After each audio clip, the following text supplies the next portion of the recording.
Asan ano ba yung pinupunto ko? Yung kay VP Sara na tayo. Ang dami mong kuda, Badong. Nakalimutan mo na yung...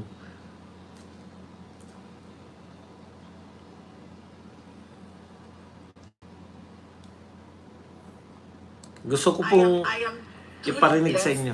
As a politician, kasi kahit anong paninira ng mga kalaban sa akin, nandyan pa rin yung taong bayan. From myself, I thank you for your continued support. Alam nyo, I am truly blessed as a politician kasi kahit anong paninira ng mga kalaban sa akin, nandyan pa rin yung taong bayan.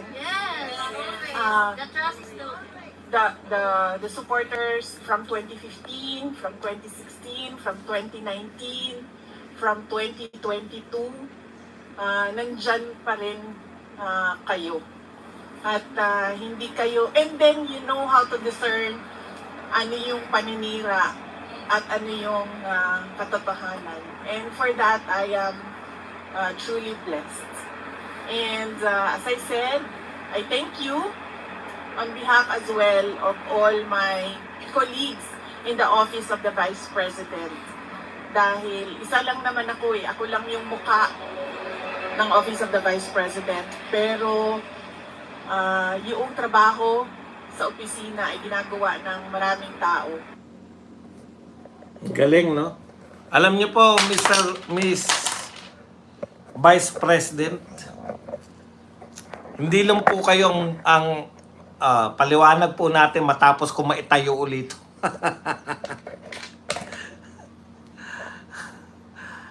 Okay. Alam niyo po, Madam Vice President, kung bakit hindi namin kayo iniiwan. Ano yan eh? Kung kayo po natutuwa na kayo po ay suportado pa rin ng taong bayan. Kasi wala naman po kaming ibang option eh. Sino po yung option na ino-offer sa amin? Siyempre, ayaw na ng taong bayan sa Marcos administration. Ayaw na ng taong bayan sa mga kamag-anak incorporated ni Marcos. Ayaw na ng taong bayan tong nagaganap ngayon. Pero ang ino-offer naman nila, nag-o-offer po sila ng alternative. Tulfo? Ang alternative po, Madam President, Vice President, mga tulfo, mga remulya, itong mga kakamping at dilawan na si Ontiveros at saka si Leni Robredo. Alam niyo po, Madam Vice President, kaya ganun po yung suporta namin sa inyo. Kasi kayo lang talaga yung nakikita naming pag-asa. Duterte lang po yung nakikita namin. Hanggat nariyan po kami, hanggat nariyan po kayo, no? Kayo lang po yung pag-asa namin para magkaroon ng pagbabago. Wala nang iba. Si Ontiveros, yan ang alternative sa mga Marcos. Masahol pa po yan. Ngayon pa lang wala pa siya sa power eh. Kaya niya na mag-insertion na kumbaga yan, sabik na sabik po yan. Laway na laway po. Hindi po sa paglilingkod. Wala pong kakayahan niya mga yan maglingkod. Si Leni Robredo, imagine, anong uri ng presidente si Leni Robredo? Ngayon, nagagalit tayo kay Marcos dahil wala nang ginawa kundi sisihin ng mga Duterte. Si Leni Robredo, city pa lang po ang hawak. Mayor pa lang, hindi ko nilalang ang city mayor. Kumpara sa dati niya, na Vice President siya ng buong Pilipinas, eto po, mayor po siya ng isang syudad. May problema sa syudad. Sinisi ang dating presidente. Hindi pa yung kasalukuyang presidente ha. Yung dating presidente pa. Na nakakulong na nung naging mayor siya. Imaginein po ninyo, kung maging presidente po yan, wala pong gagawin yan kung hindi sisihin sa iba. Yung mga kapalpakan niya. Marcos 2.0. BBM 2.0. Imbis na lutasin yung problema sa syudad niya, sinisi yung problema sa dating Pangulo na nakakulong sa ICC. Yan ang alternative nyo. Mga tulpo ang alternative nyo. Yung isa, bendalo. Sometimes, we have to bend the law. Is that right, Mr. Secretary? Ngingisi-ngisi yung Secretary. Yes, sir. Bakit ngingisi-ngisi? Sa kanya galing yun eh. Yung sinabi ni sometimes, yan ang alternative nyo. Nagbibigay ng tip 250K. Yan ang alternative natin. Mas lalo naman yung wow, dagat! Dagat! Wow, dagat! O kaya yung eto po ang mga naipasa kong batas. Panay batas-batas. Mga wembang, mga Aquino na naman, si Bam Aquino na naman.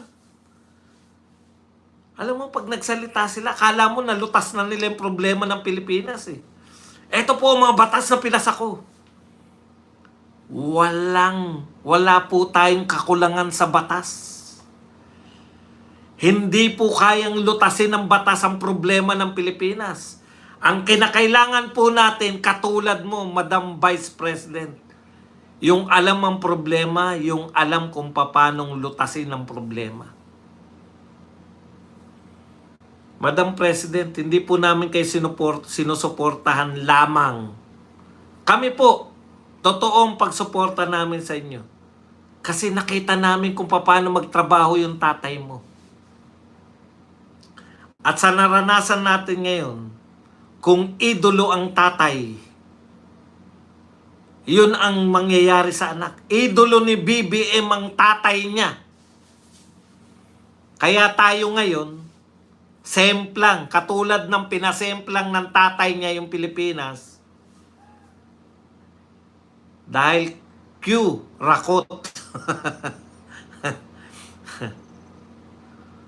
Sa totoo lang po, Duterte lang ang pag-asa namin, Madam President, Madam Vice President. Hindi po dahil hindi namin kayo iniiwan. Hindi namin kayo iniiwan dahil kayo lang ang pag-asa namin dito sa Pilipinas. Hindi namin kayo iiwan kasi pag nawala na kayong mga Duterte, wala na po kaming kapag-asa dito. Ang mga pwede nilang ipalit kay Duterte, mas masahol pa. Si Martin, ang ipapalit. Wala na tayong pag-uusapang pondo.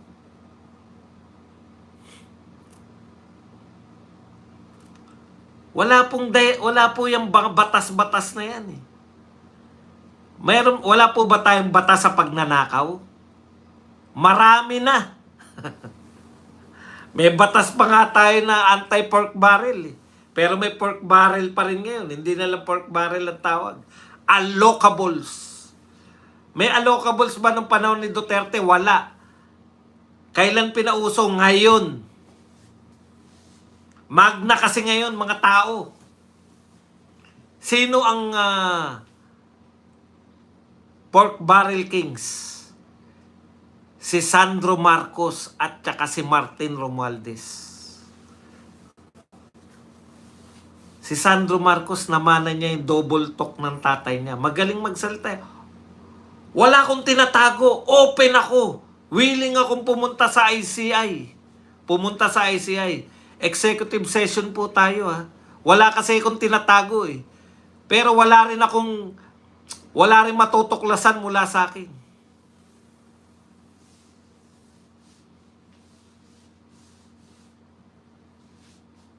Yan ang namana niya.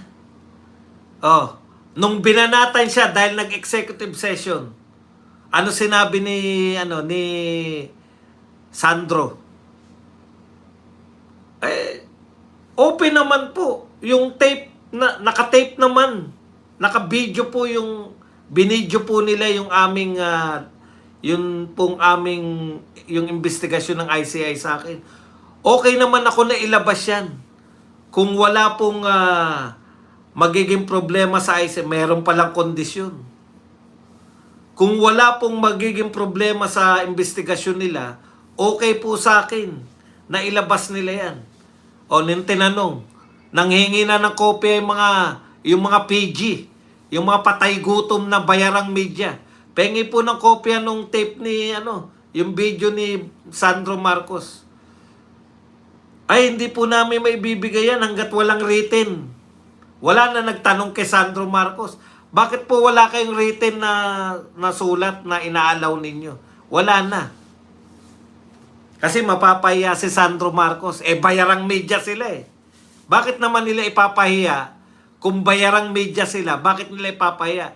Pero kay BP Sara yan, nako, walang awat-awat yung mga yan. Nakaw! Nakapaw! Ganun lang yung mga vlogger nila eh, no? Nakakalimang. Ay, mga minamahal! Mga minamahal! Wala ka na intindihan. Yung isa naman, nakapaw! Ay, nakakulong pa rin si Digong! Ay, nako, kahit na anong gawin nila, ay! Baby M! Baby M! Utak yan. Yan, pinanunood ng mga loyalista eh. Sa dami pong mahuhusay na vlogger ng mga Duterte, tumalino na po yung mga yung mga viewers natin. Ang tatalino na, mas matatalino pa sa akin eh. Pucha, pinakikinggan. Attorney Harry Roque. Attorney sino na nga yun? Si Attorney Trixie. Attorney si Loren Badoy, si Ka Eric Solis, Attorney Vic Rodriguez, Attorney Yes Yo, Attorney Rowena Guanzon. Puta, sang katutak na matatalino. Attorney Senator Marcoleta. Yan yung pinanunood, pinakikinggan ng mga Alam niyo po, paminsan-minsan kay Attorney Libayan, pero nagalit dahil alam mo, tignan niyo viewership ni Libayan. Sa ginawa mo, Magalong, pati yung manugang mo naapekto. Sa ginawa mo paghanap ng gagamba, Attorney Neil Abayon, pucha, mas magagaling na sa akin yung mga viewers ng Duterte. Sa kanila, estudyante pa lang, pinagmamalaki na, bok.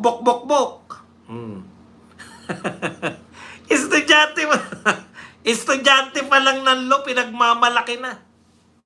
Walang bukang bibig, kundi yung pagiging law student niya.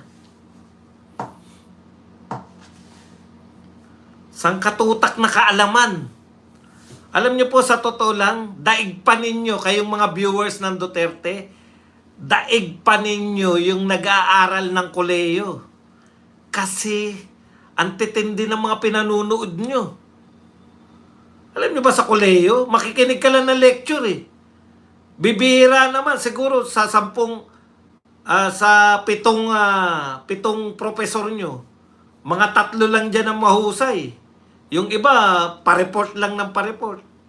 Sa 3 na yun, matututo kayo. Dito po, araw-araw, putang gagaling ng mga professor nyo. Sila. Kaya kita nyo ang argumento ng mga yan. Pag di ba nabubwisit kayo dahil ang bubugok naman itong mga to. Nagpapasalamat lang sila na si BBM pa rin ang kanilang presidente hanggang ngayon ng Pilipinas. Ganon po. Ay, nako. Kaya mga minamahal, nasa sa atin mga minamahal yan.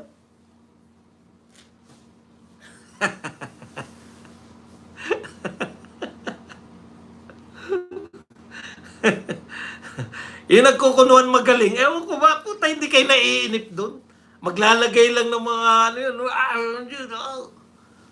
tignan natin. 3 beses yan, inuulit eh.